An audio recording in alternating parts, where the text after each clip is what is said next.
Mrs. Margaret Ashton rose from the settee with the rigid courtesy of a woman accustomed to maintaining composure in circumstances that would have prompted lesser mortals to shriek. She was perhaps 55, with the sort of face that had once been handsome in a severe, intelligent manner, and which age had only refined without substantially altering. The bone structure remained evident, the eyes still acute, though worry had drawn faint lines about their corners that no amount of fashionable cosmetics could quite conceal.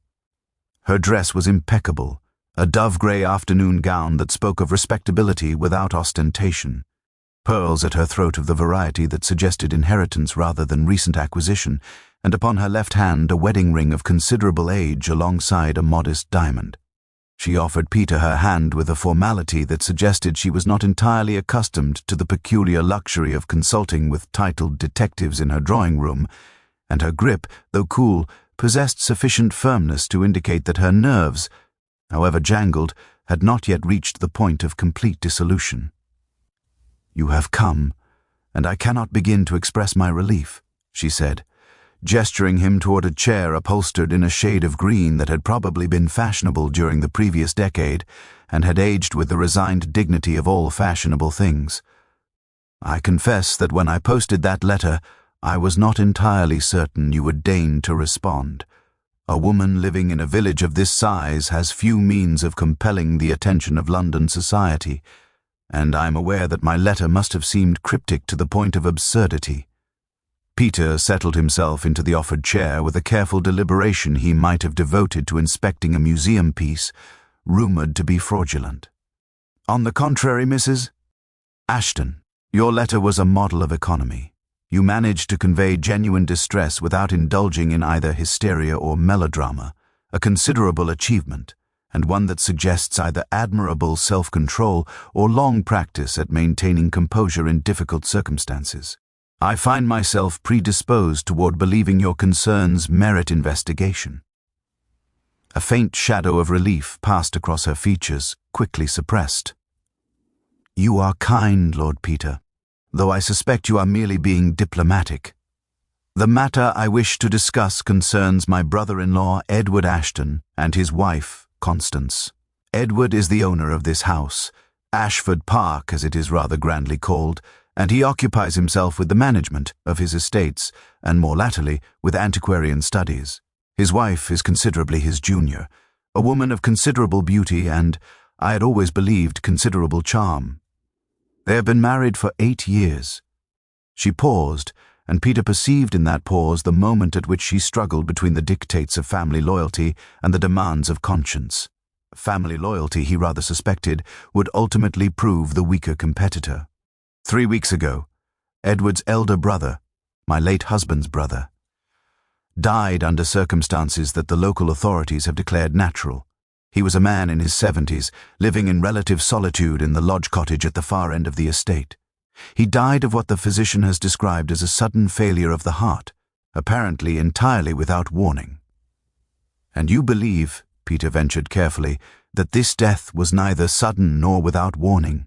Mrs. Ashton's fingers twisted together in her lap, a gesture of anxiety that her carefully maintained composure had not yet permitted her face to betray. "I believed it at first, as one naturally does when a man of advanced years passes away. But then certain facts emerged, Lord Peter, which seemed to me to deserve investigation.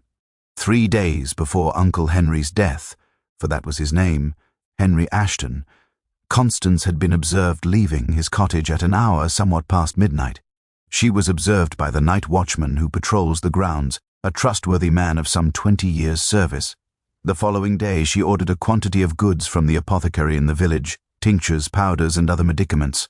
When questioned about this order by her husband, she claimed they were for herself, for a complaint of the nerves. Peter remained silent for a moment, allowing the implications of this statement to settle upon the air between them with the weight they deserved. "I perceive," he said at length, "that you suspect Mrs. Ashton of administering something to your uncle-in-law that may have hastened or precipitated his demise. Am I correct in this assumption?" "I fear so," Mrs. Ashton replied, her voice reduced to barely above a whisper. "And the more dreadful aspect of the matter, Lord Peter, is that I cannot speak of my suspicions to Edward. He adores his wife with an intensity that borders upon the obsessive. To suggest to him that she might be capable of such an act would be to place a weapon in his hands that might destroy him entirely. And yet, if I remain silent, and if I am correct in my suspicions, then a murderer remains at liberty in this house, and the constabulary remains entirely ignorant of a crime. Peter rose and walked to the window, where the afternoon had continued its inexorable decline into a grey twilight that seemed to leach all colour from the landscape beyond the glass. The laurels had taken on the aspect of dark sentinels, and the path that led toward the lodge cottage was already becoming obscured by the gathering dusk. "Tell me, Mrs. Ashton," he said without turning, "did your Uncle Henry possess wealth of any considerable nature? Was he a man of means?" "He was quite wealthy," she replied, "though he lived very modestly. He had no dependents, no family beyond Edward and myself. His will, executed some years ago, names Edward as his principal heir. The estate is valued at perhaps £20,000, though Uncle Henry's solicitor has indicated that there may be additional capital invested in various securities." Peter nodded slowly, as though this information merely confirmed what he had already deduced through means too subtle to articulate. The motive, then, was present, not merely present, but actively luminous, a beacon that any competent investigator would have perceived immediately. And yet Constance Ashton had not attempted to obscure it, had not dissembled regarding the apothecary visit, had allowed herself to be observed leaving her uncle-in-law's cottage at an hour when such a visit must inevitably excite speculation. This suggested either a woman of remarkable confidence in her ability to manipulate circumstances, or a woman against whom the evidence of crime pointed with such force that she had ceased to concern herself with its accumulation. Peter turned from the window to face his hostess once more, and in his expression there was none of the reassurance that good manners might have demanded. "I believe, Mrs. Ashton, that I should very much like to meet your sister-in-law, and perhaps, before the evening is concluded, I should also require an interview with your Uncle Henry's solicitor. There are certain details that require clarification before I can properly assess the situation, and the light, I fear, is failing rather rapidly." Constance Ashton descended the staircase at 6:30. With the practiced grace of a woman who had long since learned that her physical presence constituted a form of currency in the social transactions of her world. She was perhaps 32, possessed of the sort of dark beauty that owed nothing to cosmetics and everything to the accident of fortunate heredity. Her features were regular without being conventionally pretty, her eyes a shade of grey-blue that seemed to shift colour according to the light in which they were observed, and her carriage was that of a woman entirely conscious of her effect upon those around her, without appearing to concern herself overmuch with the fact. She wore black, which Peter initially attributed to mourning for her late uncle-in-law, until he perceived in the cut and fabric of her dress a certain theatrical quality that suggested the black was less a gesture of grief than a calculated backdrop against which her pale complexion and dark hair achieved maximum luminosity. She extended her hand to him with a smile of cordial welcome that did not quite reach her eyes, and in that smile Peter detected something that might have been amusement, or might have been contempt, or might have been some infinitely more disturbing amalgamation of the two. "Margaret has told me that we have a detective in our midst," Constance remarked, settling herself upon the settee with the fluid grace of a cat, assuming a comfortable position. "I must confess to considerable curiosity regarding your arrival, Lord Peter.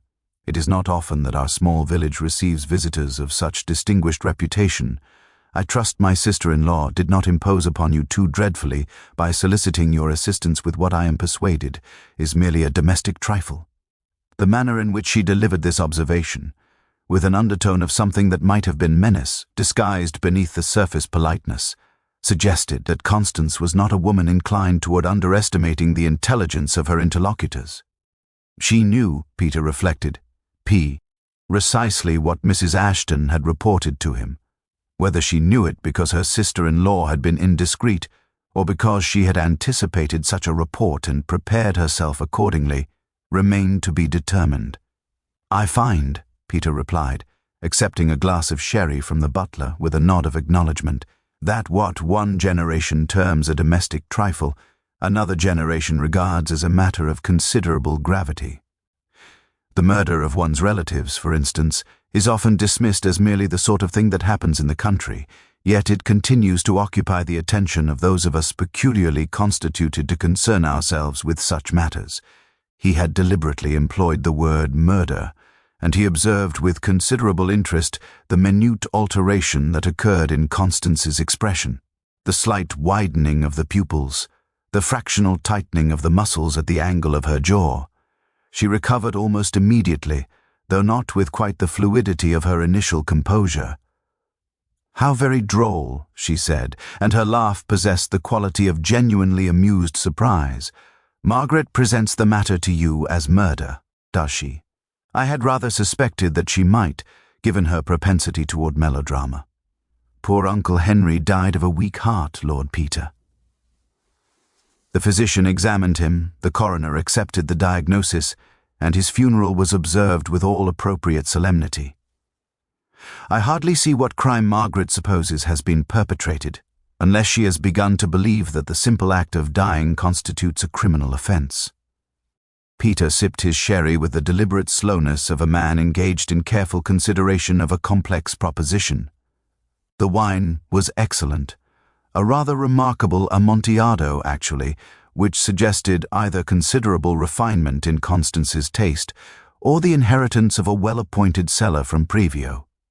"Us generations of Ashtons. Tell me, Mrs. Ashton," he said, "you have been married to your husband for 8 years, I understand. That is a considerable duration. Would you describe your marriage as a happy one?" The change in her demeanor was subtle, but it was present.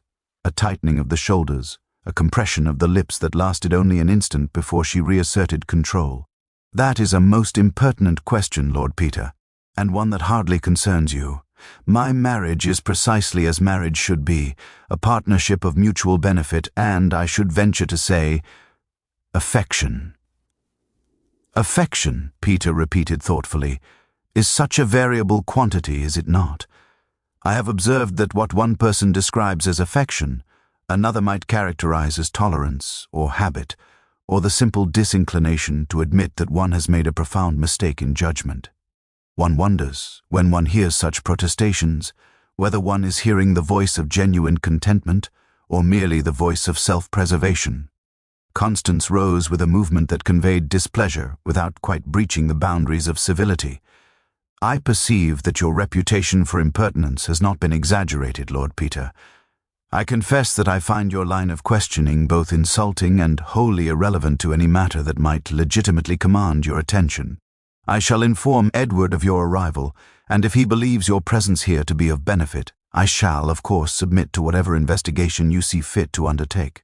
However, I should warn you that we are not a family inclined toward tolerating insinuation and accusation masquerading as detective work."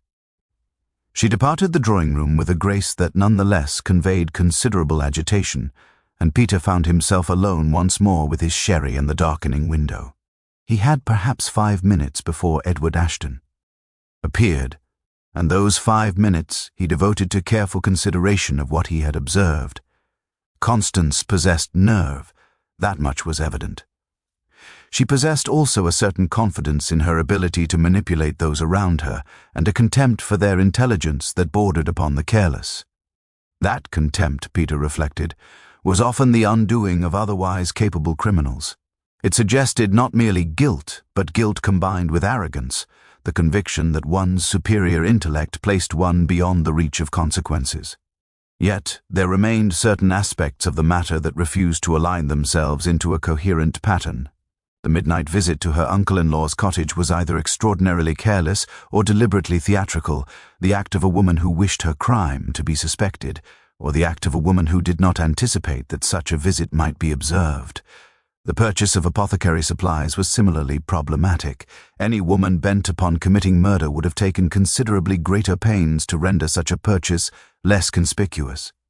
Either Constance was a criminal of remarkable stupidity, which her conversations suggested she decidedly was not, or else there existed in this matter some element that had not yet been revealed. The sound of footsteps in the corridor announced the arrival of Edward Ashton, and Peter rose to his feet to receive him, already possessed of the conviction that whatever answers he sought would prove considerably more complex than the simple narrative of a wife poisoning an aging uncle for his modest fortune. Edward Ashton entered the drawing-room with the tentative manner of a man uncertain whether he was about to receive pleasant company or unwelcome judgment, and his appearance alone suggested the nature of his internal conflict regarding his wife's character and conduct. He was perhaps 58, with the sort of face that had once possessed considerable strength before time, and, Peter suspected, considerable worry had etched lines of uncertainty across his features. His hair, still thick, had faded to a distinguished grey, and his eyes, which were a paler version of his wife's blue-grey, held the slightly bewildered expression of a man who had long since ceased to fully comprehend the world in which he found himself. He wore the country gentleman's uniform of tweed jacket and flannel trousers, with the air of a man donning clothing rather than inhabiting it, and his handshake, when offered, was firm enough to suggest breeding and good manners, though his grip lacked the confidence one might have expected from a man of his station and years.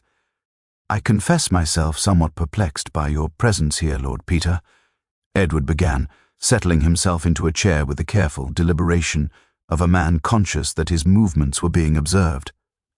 "Margaret has been rather cryptic regarding the nature of her concerns, and Constance has provided me with an account of your conversation that suggests you harbour certain suspicions regarding Uncle Henry's death. I must say, the entire affair seems to me perfectly straightforward. Uncle Henry was an old man, his heart was weak, and he died. Where precisely crime enters into this sequence of events, I cannot discern." Peter resumed his seat and regarded Edward with the sort of concentrated attention he might have devoted to a particularly knotty passage in an obscure theological text. "Tell me, Mr. Ashton, when you say your uncle's heart was weak, do you speak from medical knowledge or from assumption? Had he consulted a physician regarding his cardiac condition?" Edward shifted uncomfortably, and Peter perceived in that shift the first indication that the man's understanding of his uncle's health might be considerably less comprehensive than he had suggested.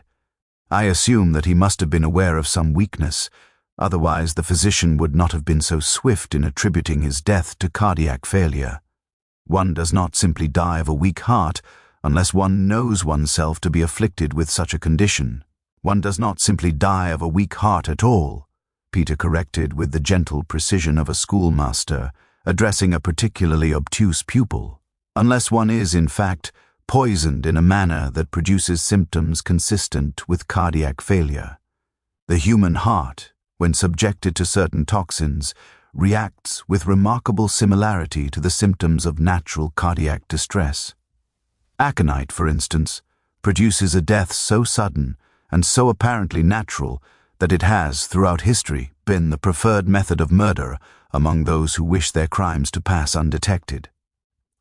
The colour drained from Edward Ashton's face with the abruptness of water disappearing down a drain, and for a moment Peter thought the man might achieve the minor distinction of fainting in his drawing-room, a circumstance that would have been both melodramatic and, in Peter's estimation, rather inconvenient.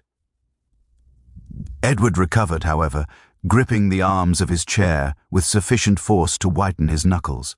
"You cannot mean to suggest," he said, his voice reduced to barely above a whisper, "that Constance has murdered Uncle Henry? That is absurd, Lord Peter, absolutely absurd.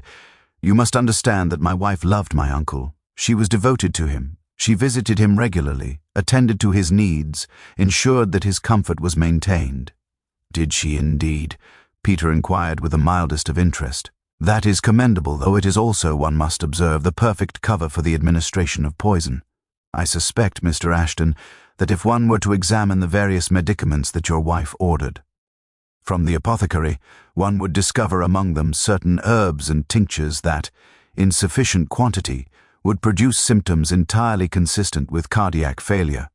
I further suspect that if one were to examine your Uncle Henry's body, which I gather has already been interred, one might, through examination of the tissues, discover evidence of such poisoning." Edward rose abruptly from his chair, his expression shifting from shock to something approximating anger. "This is unconscionable, Lord Peter. You arrive in my home. You make accusations against my wife based upon nothing but supposition and gossip, and you expect me to stand passively while you blacken her reputation. I will not have it. I will not have you speaking of Constance in such a manner, regardless of your reputation or your title." Peter remained seated, and in his remaining seated there was a quality of profound patience that seemed to deflate Edward's anger as effectively as a pin puncturing a balloon. "Sit down, Mr. Ashton," he said, his voice carrying a note of command that transcended mere politeness. "And before you continue your protestations of innocence on your wife's behalf, I suggest you consider certain facts that might prove rather more illuminating than righteous indignation. Your wife visited your uncle's cottage at midnight, 3 days before his death. This visit was observed by the night watchman, a man of, I am informed, considerable trustworthiness. She did not explain this visit to you, though she told you that she was purchasing medicaments for herself. Your uncle died suddenly, without warning, of what was declared to be cardiac failure. No medical examination was performed prior to his death that would have established the presence of cardiac weakness. And finally, Mr. Ashton, your uncle's estate, which is valued at approximately £20,000, now passes to you, thereby increasing your wealth considerably, and I might venture to suggest considerably relieving certain financial pressures that I suspect have been troubling you for some time." Edward sank back into his chair as though his legs had been removed from beneath him. "I did not know," he said, his voice hoarse, "that we were in financial difficulty. Constance manages the household accounts. She told me that everything was proceeding as it should." Peter observed with considerable interest the manifestation of an emotion that had not previously appeared in Edward's expression, the dawning recognition that his wife might not be precisely what he had believed her to be. "That, Mr. Ashton, is rather precisely the point. I suspect that you will discover, upon examining your accounts with considerably greater care than you have presumably devoted to them in recent years, that your wife has been extracting significant sums from your capital reserves. The inheritance from your uncle provides her with the opportunity to repair the damage she has done, and to do so in a manner that renders her own conduct entirely blameless." Edward covered his face with his hands, and Peter experienced the faint pang of pity that accompanied the moment at which innocence collided with betrayal. It was not, he reflected, a particularly pleasant emotion, and it was one that he would be grateful to dispense with as soon as possible. "I shall require," he said to the man across from him, "access to your household accounts, your wife's correspondence, and a thorough inspection of the apothecary supplies currently maintained within the house. I shall also require to speak with your night watchman, and I shall need to examine the lodge cottage in which your uncle resided during his final days." The lodge cottage presented itself to Peter's inspection in the gathering darkness with the aspect of a structure that had absorbed a considerable quantity of human misery into its very fabric. It was situated at the far extremity of the Ashford Park estate, sufficiently removed from the main house to ensure privacy, yet close enough that the night watchman's observation of Constance's visit at midnight suggested either remarkable alertness or remarkable carelessness on her part in the execution of her errands. The cottage itself was modest, 2 stories, rendered in brick that had faded to a sickly shade of grey, with windows that seemed to regard the world with the blank indifference of eyes long since deprived of sight. Peter entered with Bunter at his heels, and the interior confirmed what the exterior had merely suggested. This was the residence of a man who had long since ceased to concern himself with the niceties of domestic arrangement. The furniture was sparse, worn, and arranged with the random quality that suggested it had been placed wherever it happened to land, rather than positioned according to any coherent aesthetic principle. The air held the faint staleness of a space that had not been adequately ventilated in some considerable time, and there was present, lurking beneath the mustiness, another odor entirely. Faint, but unmistakable to anyone possessed of even moderate familiarity with the botanical world. It was the scent of aconite, or wolf's bane, that peculiar plant which the medieval herbalists had employed for the destruction of wolves, and which, in more recent times, had served the considerably less noble purpose of removing unwanted relatives from positions of prominence in one's household.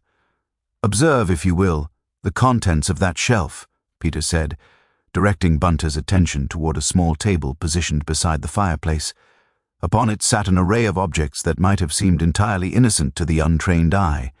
A teapot of Consighed, Rabel age, several cups and saucers, a sugar bowl, and a quantity of loose tea contained within a small wooden caddy. Peter lifted the caddy with the careful precision of a man handling something that might explode if jostled incautiously, and inhaled deeply, his nostrils flaring with the minute adjustment of someone identifying a familiar acquaintance among a crowd of strangers.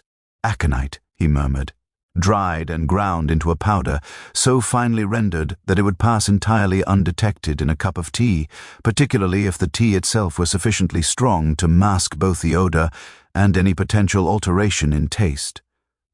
One wonders how many cups of tea poor Uncle Henry consumed in the days preceding his demise. Bunter, who had already begun a methodical examination of the cottage's remaining contents, looked up from his inspection of a small writing desk positioned near the window. "If I might be permitted to observe, sir, there appears to be a ledger of some description, which may prove illuminating regarding the household's financial arrangements." Peter crossed to the desk and found, as Bunter had indicated, a leather-bound book of considerable age, its pages filled with entries in a handwriting that Peter recognized immediately as that of Uncle Henry himself. The entries were meticulous: dates, amounts, descriptions of expenditure, all recorded with the precision of a man who had devoted his life to careful accounting. The final entry was dated 3 days before his death, and it read simply, "C. visited at 11:47 p.m. Seemed much agitated. I have made my decision. God forgive me." Peter closed the ledger slowly, and in the silence that followed he became aware of a sound that had not been immediately evident upon their entry to the cottage, the faint ticking of a clock positioned upon the mantelpiece.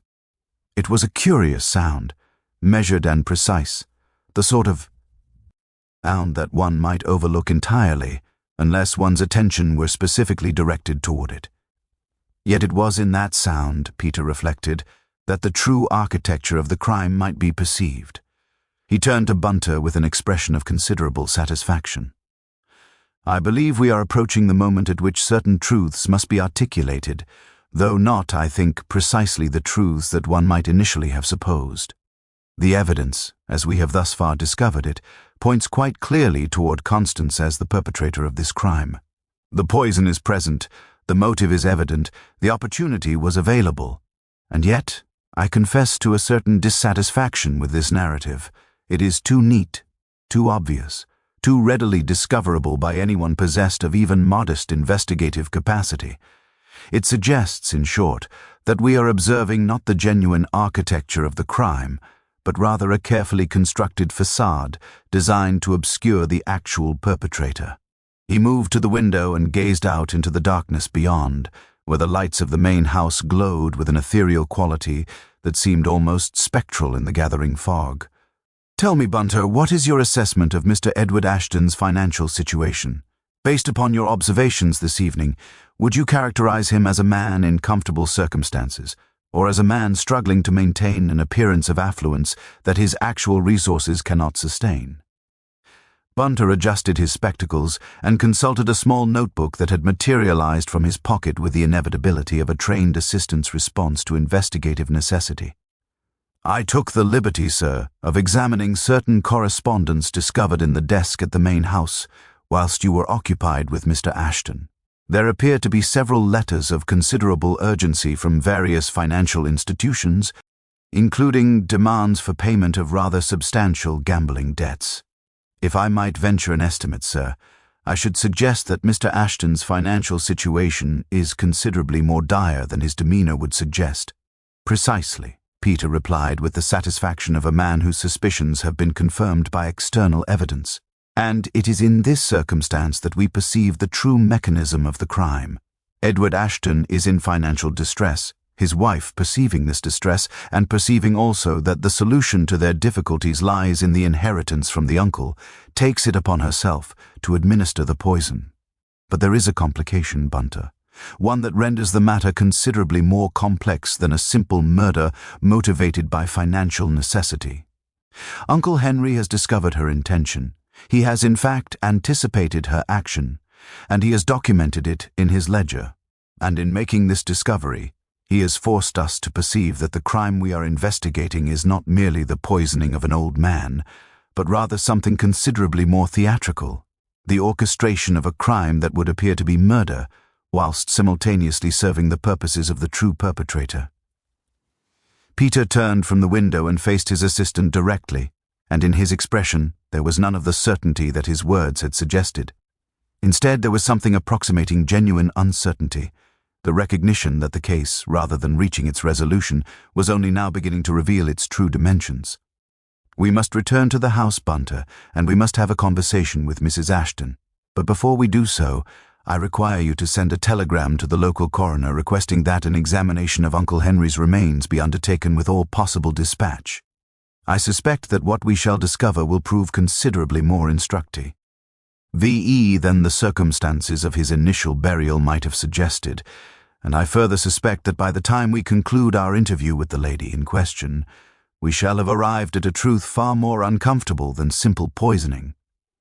The night had deepened considerably by the time Peter and Bunter returned to Ashford Park, and they found the house in that peculiar state of suspended animation that occurs when households discover themselves in the presence of scandal.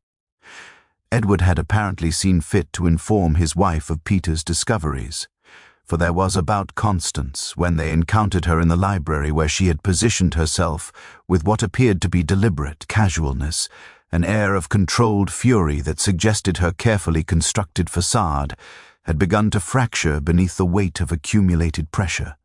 She was seated in a leather armchair, a book open upon her lap. Peter noted with interest that it was a volume of Tennyson, which seemed to him an odd choice for a woman whose primary concerns ought to have been considerably more pressing than poetry, and she regarded their entrance with an expression of polite contempt that suggested she had determined to maintain her composure through sheer force of will. "I understand you have been conducting a most thorough examination of my uncle-in-law's residence," she observed, closing her book with deliberate slowness. "How very industrious of you, Lord Peter. I confess that I find your methods rather more theatrical than scientific, though I suppose that is to be expected in one accustomed to working in the London salons rather than in the genuine complexities of rural life." Peter settled himself in the chair opposite her with the careful deliberation of a man preparing to engage in an extended negotiation. "I find that theatrical methods often prove more efficacious in detecting truth than PEDs. Trying ones, Mrs. Ashton. Deception, after all, is itself a form of theatre, and the perpetrator of deception often reveals herself through her reaction to being confronted with evidence of her performance. You, for instance, have elected to maintain an air of dismissive indifference, which suggests that you are confident either in the soundness of your alibi or in your ability to withstand interrogation. I confess curiosity regarding which of these two possibilities represents the actual state of affairs." Constance's fingers tightened upon the volume of Tennyson, and Peter perceived in that tightening the first genuine manifestation of anxiety that she had permitted to surface in his presence. "I have nothing to hide, Lord Peter, and I find your insinuations both offensive and entirely without foundation. If you possess evidence of wrongdoing on my part, I suggest you present it to the authorities. If you do not, I suggest you cease your tiresome attempt at intimidation." "As it happens," Peter replied with the mildest of interest, "I find myself in possession of considerable evidence. The night watchman has confirmed your visit to your uncle-in-law's cottage at midnight on the evening in question. The apothecary in the village has confirmed your purchase of aconite in sufficient quantity to constitute a lethal dose. And most significantly, the cottage itself contains a teapot containing the residue of ground aconite, which was presumably used to administer the poison to your uncle in his evening tea. All of this evidence points quite conclusively toward your guilt in this matter." He paused, allowing his words to settle between them like stones dropped into still water, creating concentric ripples of implication. "And yet, I find myself profoundly dissatisfied with this narrative, for the simple reason that it is far too obvious, too readily discoverable, and too transparently incriminating. A woman of your obvious intelligence would not have permitted such evidence to accumulate about her person. A woman of your psychological sophistication would not have allowed herself to be observed at the crucial moment. You have, in short, either committed murder with a recklessness that contradicts everything I have observed about your character, or else you have deliberately arranged for evidence to accumulate that would point toward your guilt. The question, therefore, is not whether you murdered your uncle-in-law, but rather why you would wish to appear guilty of a crime that you may not in fact have committed. The effect of this statement upon Constance was remarkable. The careful facade of indifference crumbled entirely, replaced by an expression of such profound despair that Peter experienced for the first time genuine sympathy for the woman across from him. She rose abruptly from her chair, abandoning the pretense of composure entirely, and moved to the window where she stood with her back to him, her shoulders rigid with the effort of maintaining control. "You understand nothing, Lord Peter," she said, her voice barely audible. "You arrive in this house with your clever observations and your penetrating questions, and you perceive nothing of the actual situation. You see what I wished you to see, which is precisely what any competent investigator would see if he were not possessed of sufficient imagination to look beyond the obvious." "Then enlighten me," Peter said quietly. "Tell me what I have failed to perceive." Constance turned to face him once more, and in her expression there was now a quality of desperate earnestness that transformed her entirely, rendering her no longer a calculating criminal, but something approximating a human being driven to extraordinary measures by circumstances beyond her control. "My husband is Ying, Lord Peter. He does not know it, or if he knows it, he has not admitted it to himself. But I have known for nearly 2 years. I consulted physicians in London, physicians who examined him thoroughly and delivered to me in private the diagnosis that his heart is failing, that he has perhaps 5 years remaining, perhaps less. He has neither the courage nor the psychological constitution to endure such knowledge. He would crumble entirely, and in his crumbling he would destroy everything, himself, his estate, his dignity. I could not permit that." She moved closer to Peter, and he perceived in her eyes the terrible clarity of a woman who has made peace with an impossible choice. Uncle Henry was dying as well, though he did not know it. His physician had informed him that his condition was grave, that he might not see another winter. But Uncle Henry was also a man of considerable wealth that he had accumulated through decades of careful management, and which he had no natural heir to bequeath it to, for he was childless and had long since ceased to concern himself with the continuation of his bloodline. I realized, Lord Peter, that if Uncle Henry were to die, if that death were to appear to be murder, and if I were to appear to be guilty of that murder, Edward's financial situation would be transformed entirely. The inheritance would solve every difficulty. And more importantly, Edward would be freed from the psychological burden of his uncle's death by natural causes. He would perceive himself as the victim of a crime rather than the witness to a tragedy. Peter remained silent, allowing the full implications of this statement to develop in the space between them.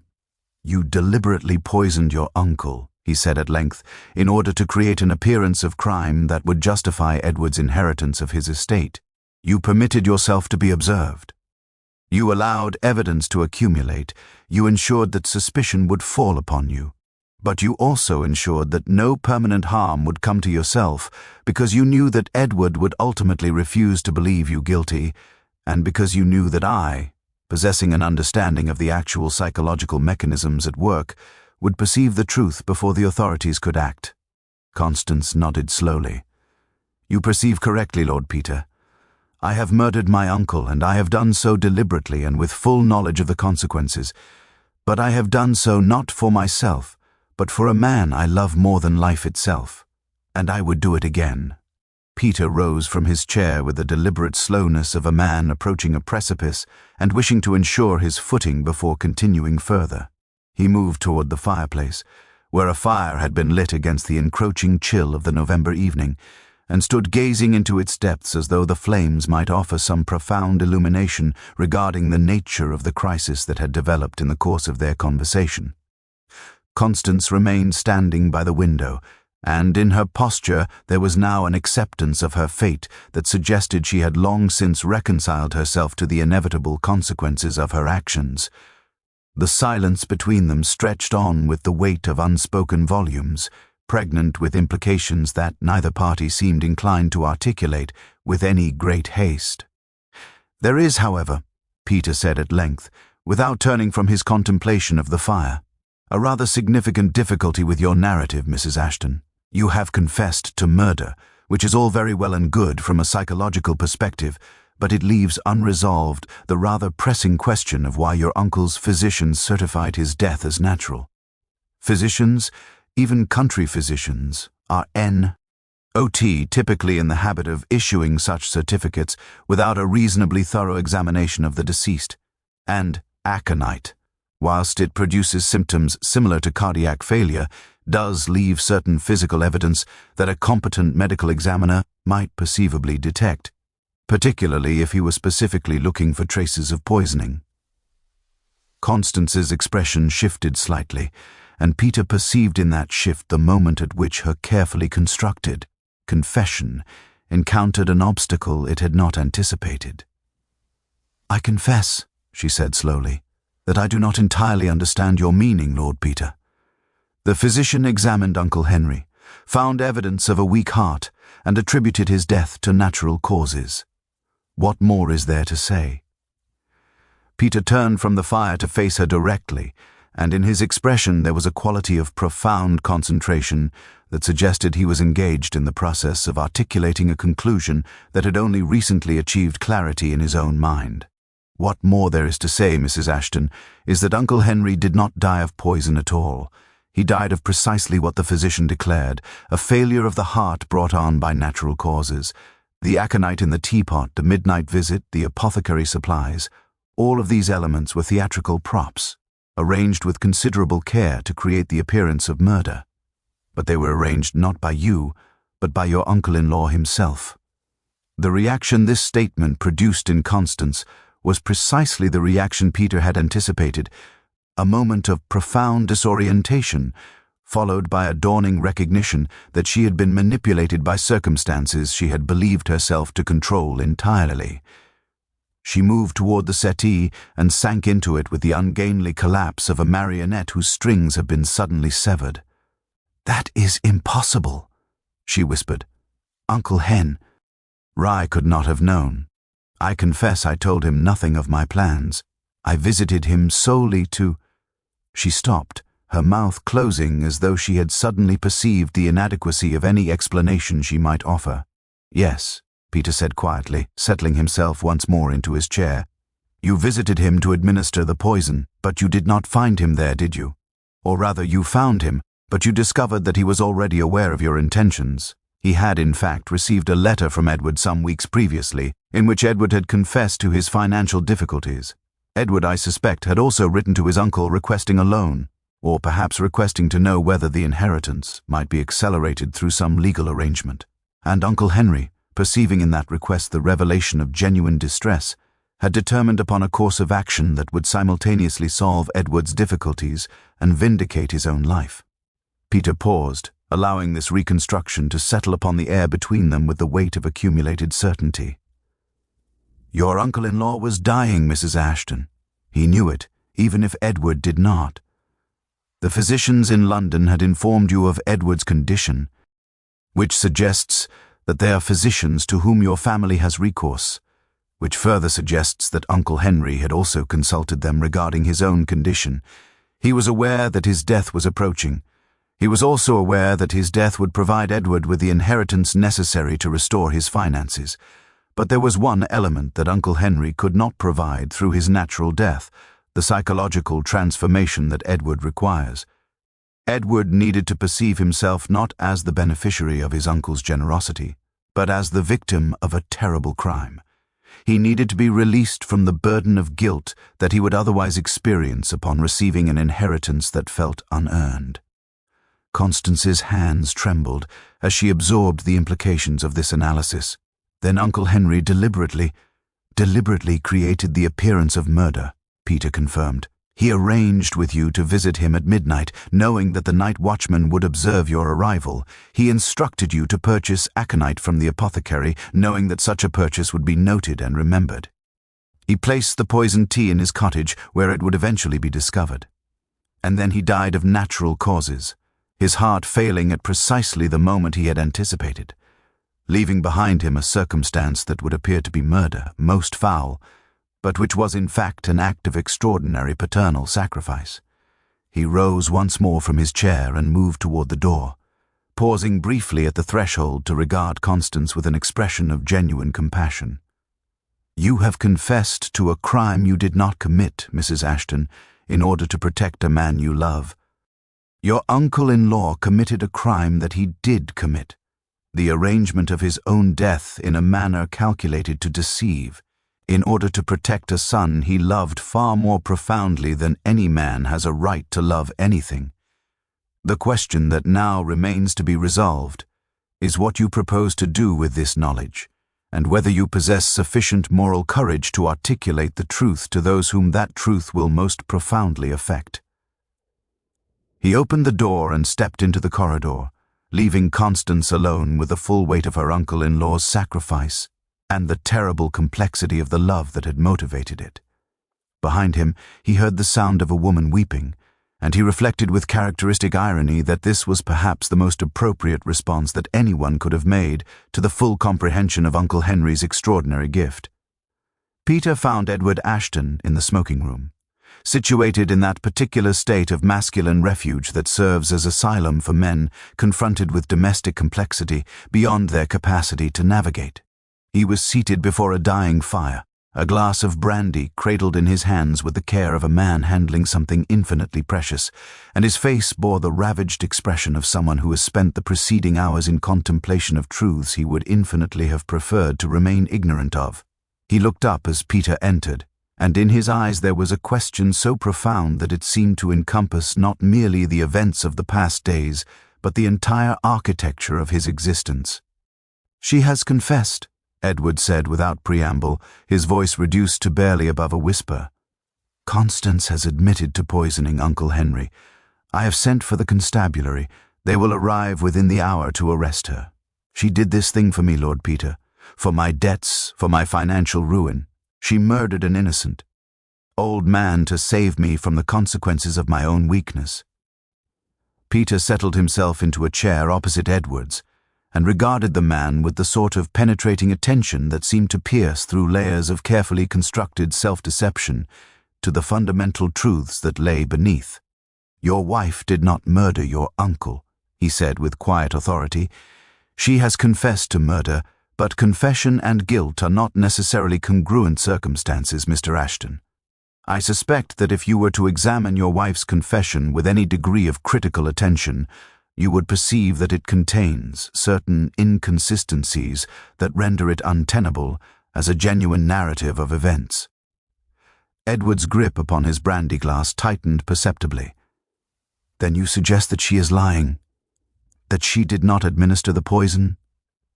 "I suggest," Peter replied with deliberate precision, "that your wife is protecting someone whose reputation she believes to be in jeopardy, and that in doing so she is committing an act of love that is, in its own fashion, as profound as the act that necessitated her protection in the first place. Your Uncle Henry did not die of poison, Mr. Ashton. He died of exactly what the physician declared, a failure of the heart brought on by natural causes. The evidence of poisoning, the aconite, the midnight visit, the apothecary supplies, was theatrical apparatus, arranged with considerable precision to create the appearance of crime. But it was arranged not by your wife, but by your uncle himself." Edward's face underwent a series of transformations as Peter spoke, cycling through disbelief, comprehension, and finally arriving at a state of emotional devastation that seemed to render him incapable of coherent speech. When he did eventually manage to articulate words, they emerged in a voice barely recognizable as his own. Uncle Henry arranged his own death. To appear as murder? That is madness, Lord Peter. Why would he do such a thing? Why would he orchestrate such deception? Because he loved you, Peter said simply. Not with the conventional affection that uncles typically extend toward nephews, but with a love so profound that it motivated him to sacrifice his own dignity, his own moral standing, and ultimately his own life, in order to provide you with something that money alone could never purchase: absolution from guilt. Your uncle knew of your financial difficulties. He knew that you were drowning in debt, that your pride prevented you from accepting his assistance openly, and that you lacked the moral courage to confront the consequences of your own weakness. He also knew that he was dying. The physicians had informed him that his time was limited, and he perceived in this circumstance an opportunity to transform tragedy into something approaching redemption. Peter rose and moved toward the window, where the fog had once more begun its nightly advance across the landscape. Your uncle arranged with your wife to visit him at midnight. He instructed her to purchase poison, though he never intended for her to use it. He created the entire apparatus of false evidence, knowing full well that it would point toward her guilt. But he did this with the absolute certainty that I would eventually be called in to investigate, and that I would perceive the true architecture of the crime. He calculated that his death, when it came, would be sufficiently surrounded by suspicion and theatrical apparatus that the actual perpetrator of his murder would be revealed to be not your wife, but your uncle himself.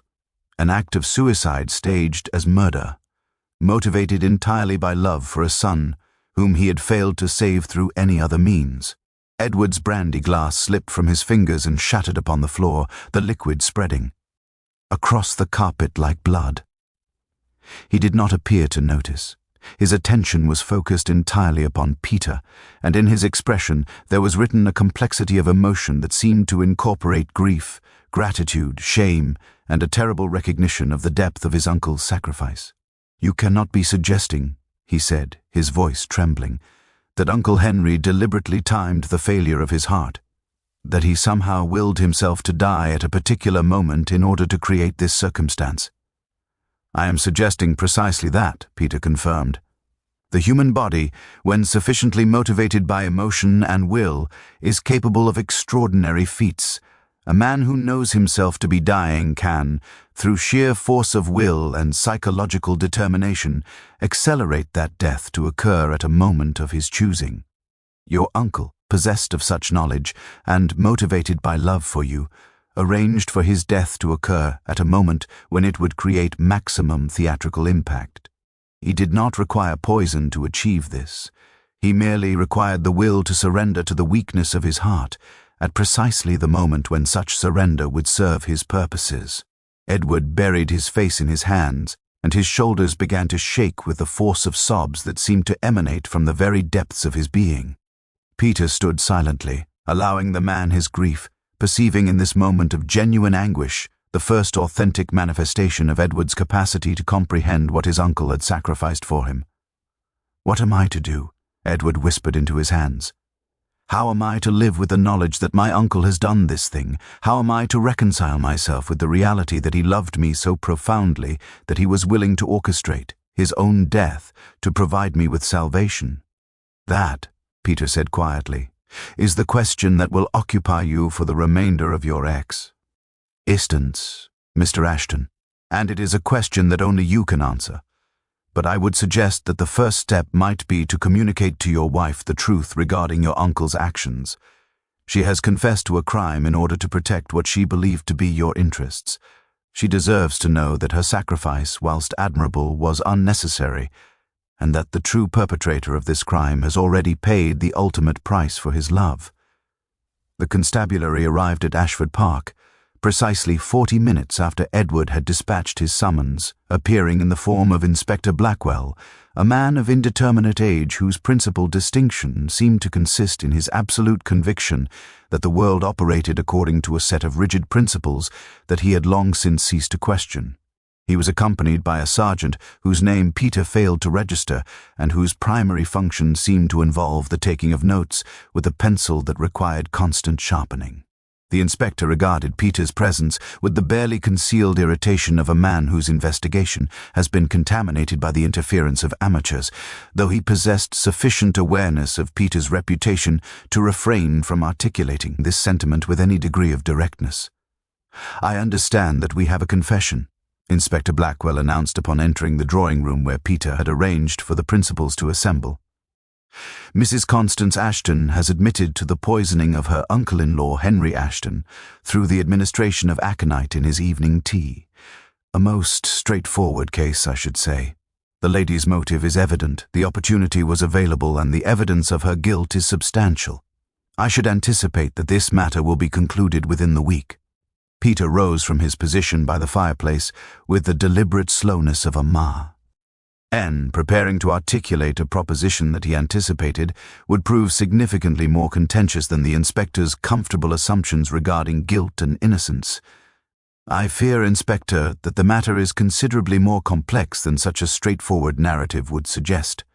I must inform you that the evidence of which you speak, whilst appearing to point conclusively toward Mrs. Ashton's guilt, has in fact been deliberately arranged to create such an appearance.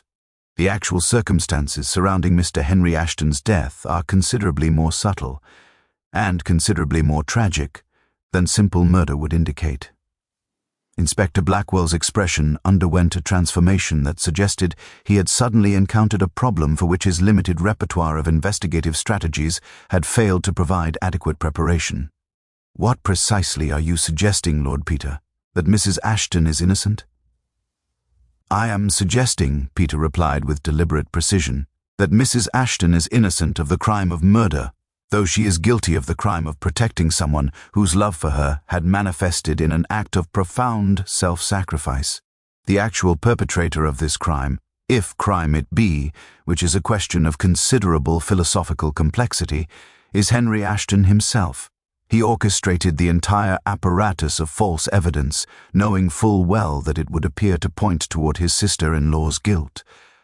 But he did so not from malice, but from a love so profound that it motivated him to sacrifice his own moral reputation in order to provide his nephew with financial salvation and psychological absolution." The inspector's face flushed with a combination of anger and confusion. "That is absurd, Lord Peter. No man deliberately arranges evidence of his own murder. That would require him to anticipate his own death with such precision that he could coordinate the timing of his demise with the theatrical apparatus surrounding it. That is not merely improbable, it is impossible." "Impossible," Peter corrected with the gentleness of a schoolmaster addressing a particularly obtuse pupil, "is a word that should be employed with considerably greater caution than most men are inclined to employ it. A man who knows himself to be dying, and who possesses sufficient will and emotional motivation to do so, can accelerate that death to occur at a moment of his choosing. The human body, Inspector, is not the mechanical apparatus that your materialist assumptions would suggest. It is instead a complex instrument capable of responding to the demands placed upon it by a sufficiently motivated consciousness.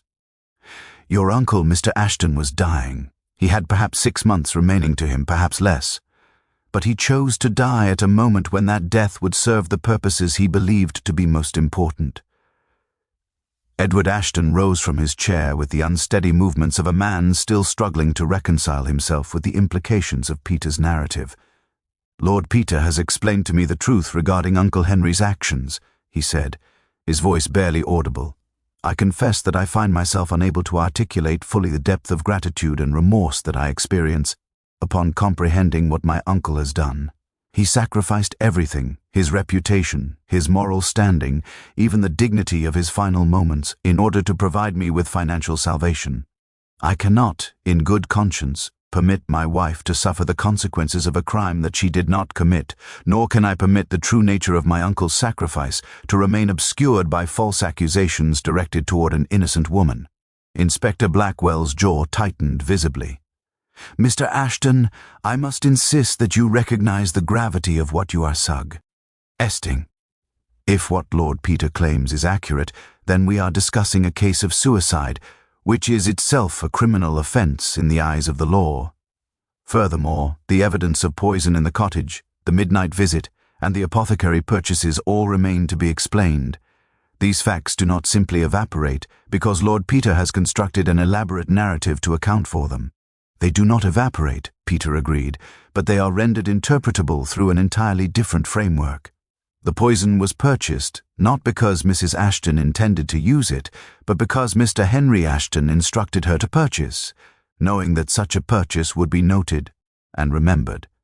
The midnight visit occurred not because Mrs. Ashton sought to administer poison, but because her uncle-in-law had requested her presence at that hour, wishing to explain to her the true nature of his intentions. And the poison in the teapot, which remains to this day, was never consumed by anyone. It was placed there as theatrical apparatus, nothing more. Peter moved toward the window and gazed out into the darkness beyond, where the fog had begun to take on the quality of something almost sentient in its relentless advance across the landscape. The difficulty with your investigation, Inspector, is that it has been constructed upon the assumption that the victim of a crime is incapable of being its perpetrator. But in this case, the victim has orchestrated his own apparent murder. He has done so not from madness, but from love.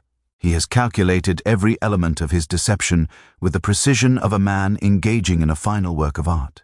And he has calculated correctly, for every element of his scheme has functioned precisely as he intended it to function. He turned from the window to face the inspector directly. "I suggest, Inspector, that you dispatch your constables to the Count. Why hospital, where they should request access to the medical records of Henry Ashton?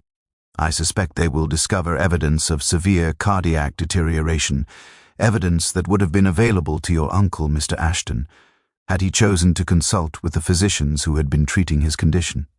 That evidence will establish beyond reasonable doubt that Mr. Henry Ashton was dying, and that his death, whilst precipitated by the knowledge of impending doom and the emotional stress of his sacrifice, was fundamentally a natural occurrence rather than a criminal one."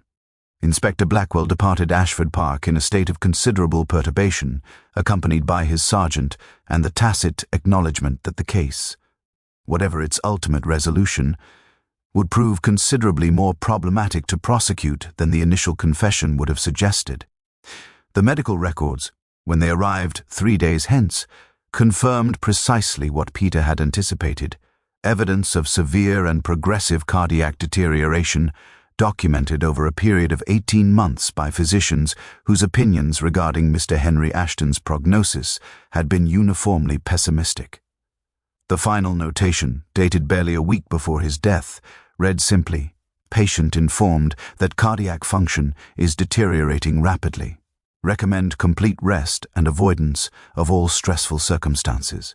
Life expectancy uncertain, but likely measured in months rather than years." It was this notation, Peter reflected, that constituted the single most damning piece of evidence regarding Henry Ashton's state of mind at the moment of his decision.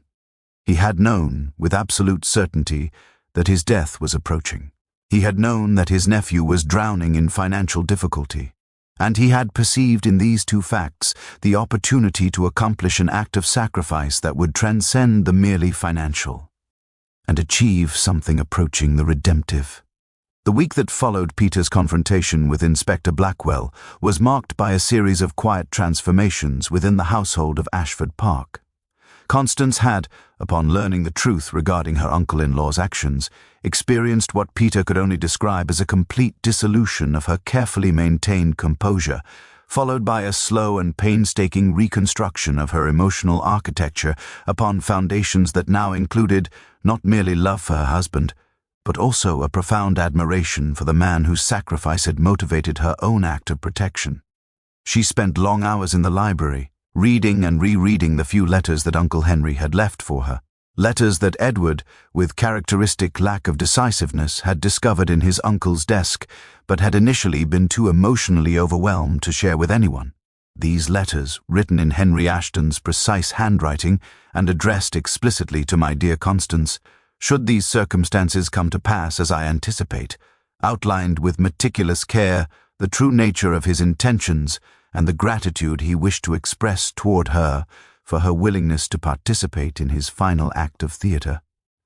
Peter, during the course of one lengthy evening conversation with Constance, had observed her reading one of these letters for what she indicated was approximately the 40th occasion, and he had perceived in her expression a quality of emotional reconciliation that suggested she had begun to achieve some degree of peace regarding the extraordinary complexity of her position. Edward, by contrast, had withdrawn into a state of profound introspection that showed few signs of abating. He spent his days walking the grounds of his estate, revisiting the cottage in which his uncle had lived out his final days, and attempting thrug. Some inchoate process that Peter suspected was less rational than emotional, to comprehend the magnitude of what his uncle had accomplished for him. He had, upon Peter's recommendation, engaged the services of a London physician to conduct a thorough examination of his own cardiac system, motivated by the horrifying recognition that his uncle's condition might prove to be heritable, and that he himself might be subject to similar deterioration. The results of this examination, whilst indicating the presence of some minor irregularities, had proven sufficiently reassuring to permit Edward to resume something approximating his normal patterns of behavior, though Peter perceived in the man a fundamental alteration that suggested he had been permanently changed by the knowledge of his uncle's sacrifice. It was on the evening of Peter's intended departure from Ashford Park that Edward sought him out in the library where he had been occupying himself with the systematic cataloguing of Uncle Henry's antiquarian collection, a task he had undertaken partly from genuine scholarly interest and partly from a desire to maintain contact with the intellectual legacy of the man whose love had redeemed him. Edward entered without knocking, a breach of propriety that indicated the urgency of his emotional state, and he carried in his hands a leather-bound journal that Peter recognized immediately as belonging to Uncle Henry, though it was not one that he had previously examined. "I discovered this among my uncle's papers," Edward said without preamble, extending the journal toward Peter. "I have read through its entirety, and I find myself unable to comprehend the nature of some of the observations that he has recorded. I wonder if you might offer your perspective regarding certain passages that seem to suggest that my uncle's actions were motivated by considerations considerably more complex than mere financial concern for my welfare." Peter accepted the journal and opened it to a passage that Edward had marked with a small slip of paper. The handwriting was Uncle Henry's, but it was a handwriting that trembled with emotion in a manner that the letters to Constance had not exhibited. The passage read, "I have concluded that there is no possibility of saving Edward through the conventional means of financial assistance. His weakness is not merely economic, it is moral and psychological. He requires not money, but redemption. He requires to perceive himself as a victim of circumstance rather than as the architect of his own misfortune. And perhaps, though this consideration fills me with a terrible sadness, he requires my departure from this world in order to achieve that redemption. I have spent my entire life attempting to save this boy from the consequences of his own weakness, and I have failed utterly. Perhaps my death, orchestrated with sufficient theatrical precision, will accomplish what my life has been unable to achieve. Perhaps my love, expressed through the ultimate act of sacrifice, will finally penetrate the armor of his self-deception." Peter closed the journal slowly, and he perceived in Edward's expression the anguish of a man confronted with the full psychological complexity of his uncle's motivation. "Your uncle," Peter said carefully, "was a man of considerable emotional depth and considerable wisdom. He perceived, with an accuracy that most men would regard as painful to acknowledge, the nature of your weakness and the remedy that such weakness required. His sacrifice was not merely financial, Mr. Ashton. It was spiritual. He sacrificed himself not merely to provide you with money, but to provide you with a psychological framework within which redemption becomes possible. The question that now confronts you is whether you possess sufficient moral courage to utilize the gift that your uncle has provided." Peter's departure from Ashford Park occurred on a morning of considerable dreariness, when the fog had returned with renewed persistence and the landscape beyond the windows had taken on the quality of something half-remembered from a particularly melancholic dream. Edward and Constance assembled in the entrance hall to bid him farewell, and Peter perceived in their joint appearance a transformation so profound that it suggested they had undergone not merely an alteration in circumstance, but a fundamental reconstruction of their relationship and their understanding of themselves. Edward stood slightly closer to his wife than propriety strictly demanded, and Constance's hand rested upon his arm with a gentleness that suggested the restoration of an affection that had perhaps been obscured, though not entirely extinguished, by the complexities of their shared deception regarding Uncle Henry's condition. Margaret Ashton, who had similarly assembled to witness Peter's departure, stood slightly apart from the couple, her expression suggesting a woman who had achieved a degree of peace regarding the extraordinary circumstances that had motivated her initial letter to him. "I confess," Edward said, extending his hand to Peter with a firmness that had been absent during their initial encounter, "that I find myself unable to articulate adequately the depth of my gratitude for your intervention in this matter. You have not merely solved a mystery, you have provided me with an understanding of myself that I had long since ceased to believe was possible. I have, during the course of the past days, taken the liberty of engaging certain financial advisers to assess the damage that my irresponsible conduct has inflicted upon my estate. I am pleased to report that Uncle Henry's inheritance, combined with certain economies that Constance and I have determined to implement, will permit the restoration of my affairs to a state of relative stability. More significantly, I have determined to undertake a complete reconstruction of my moral character, a project that I recognize will require considerably more than mere financial adjustment to achieve its intended purpose." Peter responded with a nod that suggested he perceived in Edward's words neither excessive optimism nor the sort of self-flagellation that often accompanies genuine moral awakening. "I would suggest, Mr. Ashton, that you might consider establishing some sort of memorial to your uncle's memory, not something ostentatious or theatrical, but rather something that would serve as a constant reminder of the magnitude of what he has sacrificed for you. The human mind is inclined toward the forgetting of difficult truths unless those truths are regularly reinforced through deliberate contemplation. Your uncle's sacrifice deserves to be remembered not merely as a historical fact, but as a living presence within your daily existence." Constance extended her own hand to Peter with a grace that had perhaps been somewhat muted during their previous encounters. "I wish to express my own gratitude, Lord Peter, though I confess that I experience considerable complexity regarding the nature of that gratitude. You have freed me from the burden of a false confession, yet you have simultaneously burdened me with the knowledge that my uncle-in-law orchestrated his own death in order to provide Edward with salvation. That is a knowledge that I shall carry with me for the remainder of my existence, and I am not entirely certain whether I regard this outcome as ultimately beneficial or merely as a transformation of one form of suffering into another."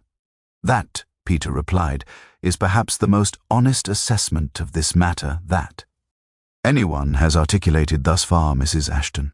Redemption, genuine redemption, is rarely a comfortable achievement. It requires not merely the acceptance of guilt, but the acknowledgement of complexity and the recognition that the moral universe does not operate according to the simple principles that we should prefer it to operate according to. Your uncle understood this, and he has forced all of you to understand it as well. Whether that understanding constitutes a gift or a curse remains, I suspect, a question that you will continue to contemplate for some considerable time." Peter turned toward the door, where Bunter stood with the luggage arranged with that peculiar precision that characterized all of his arrangements. "I would suggest, before I depart, that you contact Inspector Blackwell and inform him that the case has been definitively resolved. The evidence of aconite will remain, but it will be explained as theatrical apparatus arranged by Mr. Henry Ashton himself as part of his final act of sacrifice. The inspector will find this explanation considerably more acceptable than he would have found a straightforward case of murder by his sister-in-law. The coroner's examination of the body will reveal nothing inconsistent with natural death, which is precisely what occurred, however extraordinary the circumstances surrounding that death may have been.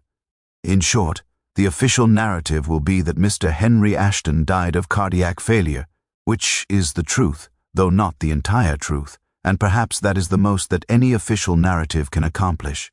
As Peter descended the steps of Ashford Park for the final time, he reflected upon the peculiar nature of the case he had just concluded. There had been no conventional detective work, no elaborate reconstruction of timelines, no moment of theatrical revelation in which the guilty party had been confronted with irrefutable evidence of their crime. Instead, there had been only the slow, painful unraveling of an act of love so profound that it had transcended all conventional moral categories and achieved something approaching the sacred. He had been called to investigate a murder, and he had discovered not a crime but a redemption, an act of sacrifice undertaken by a dying man in order to save his nephew from the consequences of his own weakness. The fog swallowed the carriage as it departed down the long drive, and Peter gazed back one final time at Ashford Park, observing the three figures still standing in the entrance, diminished by distance and obscured by the gathering mist. He reflected that this case would likely remain unknown to the world at large, recorded in no newspaper account, preserved in no official police record beyond the vaguest of references to a death from natural causes. And yet it would remain, he suspected, the most profoundly instructive case that he had encountered in the whole of his career, for it had taught him that the greatest mysteries are not those that require intellectual brilliance to solve, but rather those that require the courage to acknowledge the depths of human love and the extraordinary lengths to which that love will extend in pursuit of redemption. He settled back into the carriage with a quotation from Dante forming upon his lips, something regarding the recognition of love as the force that moves the stars and the planets, and permitted himself the rare luxury of a satisfied smile as the fog closed entirely around them, and the mystery of Ashford Park receded into the past.